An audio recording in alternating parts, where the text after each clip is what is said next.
Injil adalah kekuatan Allah yang menyelamatkan. Berani, berani, berani. Beritakan Injil. Oke, once again. Itu baru pemanasan tadi. Ngantuk kita sudah mulai lari ya. Oke, Injil adalah kekuatan Allah yang menyelamatkan. Berani, berani, berani. Beritakan Injil. Tepuk tangan bagi Tuhan kita. Salam sejahtera.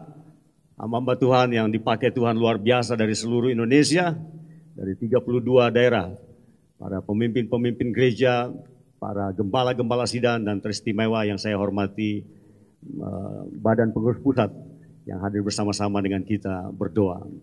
Terima kasih untuk panitia, khususnya Pak Dias, telah mempercayai saya untuk mengambil bagian dalam pelayanan pagi hari ini. Doa pagi adalah sesuatu yang sebenarnya menyenangkan tetapi juga bisa membosankan. Doa pagi adalah sebuah tantangan bagi kita untuk bertekun di hadapan Tuhan. Biasanya kita masih mau tertidur tetapi roh berkata, bangun, bangun berdoa. Tetapi juga ada ayat mengatakan, roh penurut tapi daging lemah. Itu sebabnya banyak orang tidak bisa bangun pagi untuk berdoa. Di dalam kesempatan ini, izinkan saya berbagi kepada semua pemimpin-pemimpin yang luar biasa. Di dalam Amsal pasal 4 ayat 23, ada tertulis, jagalah hatimu dengan segala kewaspadaan, karena dari situlah terpancar kehidupan. Dalam sebuah versi Inggris dikatakan, above all else, di atas semua yang lain, guard your heart, jaga hatimu. For everything you do flows from it. Sebab segala sesuatu yang kamu kerjakan itu mengalir dari hatimu. Jadi kita dapat mengetahui bahwa rupanya apa saja yang kita lakukan, kebiasaan-kebiasaan kita itu sebenarnya berasal dari hati kita. Hati berbicara tentang pikiran, emosi, dan keinginan-keinginan kita. Hati adalah sesuatu yang tidak terlihat, namun real, nyata, menggerakkan hidup manusia. Bahkan menggerakkan dunia ini. Luar biasa. Bapak Ibu yang dikasih oleh Tuhan, tadi saya ingat Pak Ketua Daerah BPD Sultan mengatakan tolong bagikan mengenai yel-yel tentang penginjilan. Karena tadi malam kita sudah terbakar dengan hamba Tuhan yang mendorong kita untuk menjadi saksi Kristus. Dan saya juga sangat yakin apa yang dikatakan oleh hamba Tuhan tersebut bahwa di seluruh dunia sebelum Yesus Kristus datang akan ada kegerakan yang besar. Amin. Siapa di sini percaya akan ada kegerakan yang besar yang belum pernah terjadi sebelumnya? Siapa di sini percaya akan ada penuaian besar-besaran? Ya, siapa di sini percaya gerejanya terlalu kecil untuk menampung penuaian tersebut? Saya percaya. Kalau saya tidak percaya, saya berhenti berdoa. Salah satu doa saya adalah penuaian besar terjadi, revival besar terjadi. Dan semuanya itu juga harus lewat doa dan penginjilan. Jadi saya mau mengajak Bapak Ibu, para ketua-ketua daerah di seluruh Indonesia, mari bersama-sama dengan saya. Ada satu yel-yel yang mendorong kita, dan yel-yel ini sudah dipasarkan di seluruh Indonesia dan sampai di Malaysia sana. Yaitu kalau saya katakan, Injil adalah kekuatan Allah yang menyelamatkan. Saudara katakan, berani, berani, berani, beritakan Injil. Are you ready? Are you ready? Oke, stand up please. Mari kita berdiri, kita tes dulu. Banyak orang ketakutan dalam hal pemberitaan Injil, tapi orang Gesja harus berani. Ya, kan Gesja terdepan, jadi beraninya juga harus terdepan. Oke. Injil adalah kekuatan Allah yang menyelamatkan. Berani, berani, berani, beritakan Injil. Oke, once again. Itu baru pemanasan tadi. Ngantuk kita sudah mulai lari ya. Oke. Injil adalah kekuatan Allah yang menyelamatkan. Berani, berani, berani, beritakan Injil. Tepuk tangan bagi Tuhan kita. Oke, sit down please. Wah, di sini ada para hamba Tuhan misioneri ikut hadir. Puji Tuhan. Saudaraku, ada banyak orang berusaha menjaga luar biasa finansialnya, uangnya. Dia simpan di bank, deposito, beli emas, tanam di tanah. Investasi tanah. Dia jaga uangnya dan dia berharap supaya uangnya itu berkembang. Tapi mereka lupa jaga hati mereka. Mereka bisa hilang semuanya itu. Ada banyak orang seperti kita pada umumnya menjaga HP kita jangan sampai tertinggal atau hilang. Tapi siapakah yang akan menjaga hatinya dengan sepenuh hati, dengan tekun, dengan waspada. Ada orang banyak menjaga penampilan, tapi apakah mereka menjaga hati mereka? Ada banyak orang menjaga hal-hal yang sifatnya materi. Jaga gedung gerejanya, jaga jemaat supaya jangan lari pindah sana sini. Jangan dicuri. Ya kan? Dijaga, dinasihatin. Tapi apakah seorang gembala menjaga hatinya sendiri dengan segala kewaspadaan? Salah satu yang berat bagi saya terus terang, tantangan selama saya melayani Tuhan 30-an tahun ini adalah menjaga hati saya sendiri. Godaan, ujian datang, tantangan datang. Apakah saya menjaga hati saya? Apakah saya dapat menjaga hati saya terhadap godaan tentang keuangan, sehingga saya tidak jatuh dalam korupsi? Apakah saya dapat menjaga hati saya terhadap godaan seksual, sehingga saya tidak jatuh dalam perzinahan? Apakah saya dapat menjaga hati saya daripada kesombongan yang menggoda saya, sehingga saya tidak jatuh dalam keangkuhan, kesombongan, sehingga segala sesuatu menjadi runtuh dalam hidup saya? Saya dapat merasakan itu tantangan besar buat saya. Karena saya sudah tahu bagaimana melawan setan, mengusir setan. Rasanya lebih mudah mengusir setan daripada melawan godaan ini, saudara.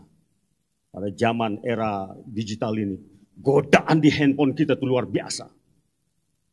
Sekali kita buka, kuntilanak bisa timbul di situ. Tuhan, harus jaga hati lagi situ, jaga pikiran, jaga mata. Tantangan terbesar bagi saya adalah menjaga hati saya sendiri. Sebagai seorang hamba Tuhan. Tetapi Tuhan telah menolong, menyertai sampai hari ini. Kemuliaan bagi Allah kita. Kehidupan yang jahat, kehidupan yang baik, kehidupan yang diberkati, kehidupan yang kena kutuk, semua mulai dari hati manusia. Kesuksesan, keberhasilan, kegagalan dimulai dari hati. Dari pikiran. Dari keinginan-keinginan, dari emosi seseorang. Saya melihat dalam pengalaman pastoral dan menangani para hamba-hamba Tuhan di wilayah kami, daerah kami. Ada yang memulai dengan baik. Dan mereka harus mengakhiri dengan buruk. Pada awalnya hati mereka baik. Tapi ketika dalam proses perjalanan kepemimpinan mereka digodai oleh iblis. Mereka bertemu dengan jenis-jenis tantangan yang beraneka ragam. Lalu mereka mengizinkan hati mereka diracuni oleh iblis. Dan mereka harus mengakhiri pelayanan mereka dengan sangat buruk. Dan akhirnya BPD harus mengeluarkan surat-surat cinta. Selamat berpisah. Oh Tuhan. Dan sebagian mereka adalah murid-murid saya sendiri. Tapi saya ingat, di antara 12 murid Yesus, selalu ada Yudas. Hati Yudas pada awalnya bagus. Dia direkrut dalam tim 12 murid Yesus. Dia ikut serta mengusir setan, menyembuhkan orang sakit. Melayani banyak orang bersama Big Boss Yesus Kristus. Di tengah perjalanan dia tergoda untuk mendapatkan sebidang tanah. Dia putar otak bagaimanapun caranya, dia tidak ketemu jalan. Lalu setan berkata, jual jo nganape guru. Nganape dosen itu jual aja. Cepat itu. Bagaimana caranya? Lapor sama itu kepala-kepala imam-imam itu. Bilang aja saya kasih tunjuk tempat di mana dia biasa berkumpul, berdoa di situ. Tangkap dia. Saya akan kasih tahu timing, the best timing for you. Waktu yang terbaik untuk kamu tangkap dia. Hanya dengan modal informasi dia bisa dapat uang 30 keping perak. Untuk membeli sebidang tanah. Awalnya dia baik, tapi kemudian hatinya menjadi jahat. Dia kena tipu iblis dan dia terima tipuan iblis. Sama seperti Hawa. Digodai, ditipu dan dia terima tipuan itu. Dan Hawa harus ikut menarik suaminya menjadi orang yang berdosa. Dan kita pun kena tulahnya semua. Kita keturunannya kena getahnya. Dalam kesempatan ini, adakah kita masih menjaga hati kita? Kalau saudara mampu menjaga jemaat, jangan dia lari ke sana kemari. Apakah saudara juga menjaga hati seorang gembala? Ini tantangan terbesar bagi kita sebenarnya. Hati kita, diri kita sendiri. Dikatakan barang siapa menguasai dirinya, dia lebih daripada pemenang, lebih daripada pahlawan. Jadi sebenarnya bagi saya, selama merenungkan kehidupan ini, menjaga hati saya untuk tetap benar dan taat kepada Tuhan adalah nomor satu. Ada keinginan-keinginan lain, tapi saya lihat nomor satu adalah hati saya sendiri, harus saya jaga.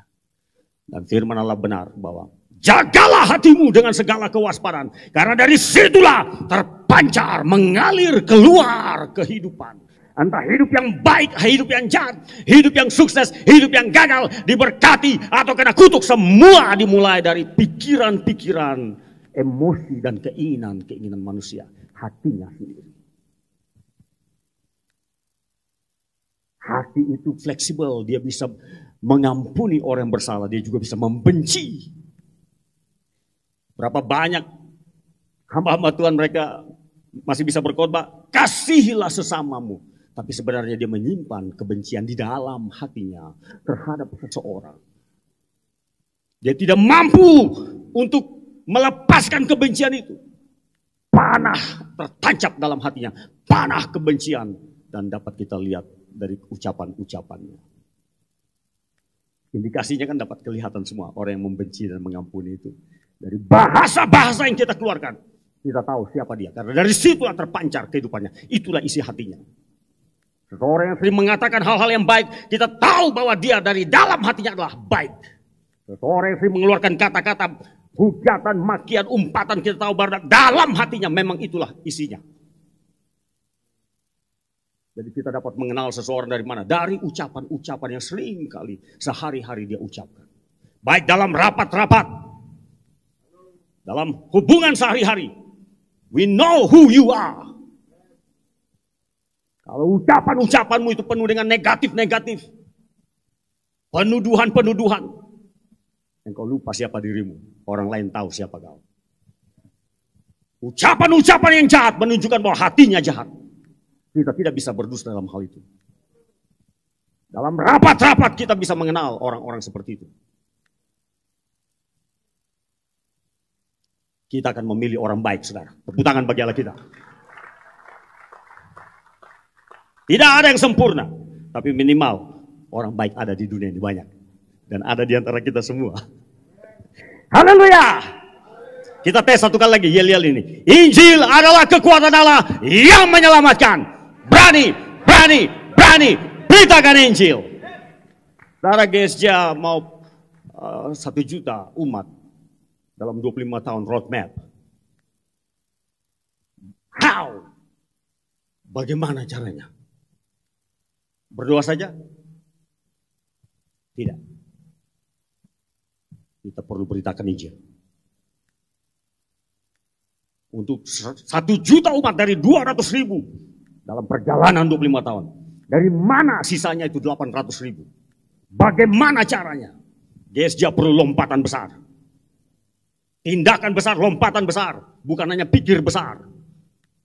Setuju? Kita perlu melakukan yang tidak pernah kita lakukan. Kita perlu masuk ke laut yang dalam. Karena di situ banyak ikannya. Ikannya besar-besar. GSJ tidak boleh tinggal di tepi pantai Danau Galilea. Kemudian membayangkan dapat banyak ikan. Hanya membayangkan, itu mimpi. Saudara, kita harus mimpi besar, tapi jangan lupa bangun dan mengerjakan mimpi itu. Kemuliaan bagi Allah kita. Saya melihat roadmap ini hebat, luar biasa. Saya harus apresiasi, terutama kepada BPP, juga Pak Budi Setiawan. He is the key in our leadership.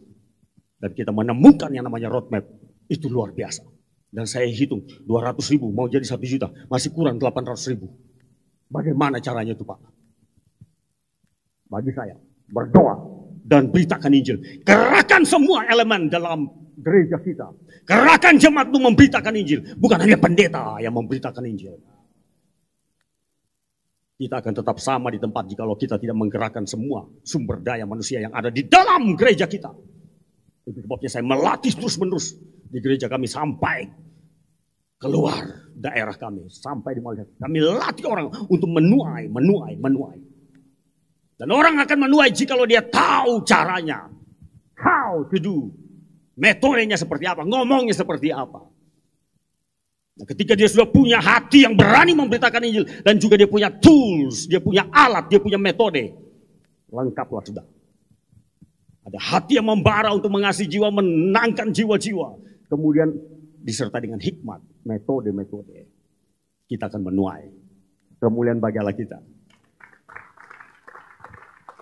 Saya ingat ada satu yang paling sering, yaitu apakah saudara menjaga hatimu daripada penyakit kebencian, kemarahan, akar pahit.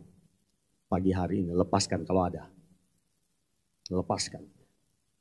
Tidak boleh kita punya pikiran jahat tentang seseorang. Kita harus mengasihi mereka, jaga hati kita. Berapa banyak orang hatinya hancur, pelayanannya hancur, gerejanya hancur, keluarganya juga hancur oleh karena tidak sempat menjaga hatinya. Dia lupa jaga hatinya. Mari hari ini kita bersihkan hati kita. Yang ada di dalam ruangan ini dan juga ada di hotel-hotel lainnya yang mengikuti lewat online, YouTube, bahkan ada dari Facebook. Bersihkan hati kita. Sementara kita mengikuti kongres. Kasihi semua yang lain. Hormati yang lain. Hargai semua orang. Disitulah kesatuan terjadi dan di mana ada kesatuan, di situ berkat Tuhan dicurahkan. Kemuliaan bagi Allah kita. Haleluya. Mari kita berdoa. Bapa di sorga, ini hati kami Tuhan. Kami mau menjaga hati kami. Kami menolak segala yang jahat yang coba menyerang hati kami seperti panah-panah yang tajam. Kami tidak mau menyimpan sakit hati, kebencian, akar pahit dalam hati kami. Terhadap jemaat, terhadap pendeta, terhadap semua orang. Hati kami kiranya dibersihkan oleh Tuhan.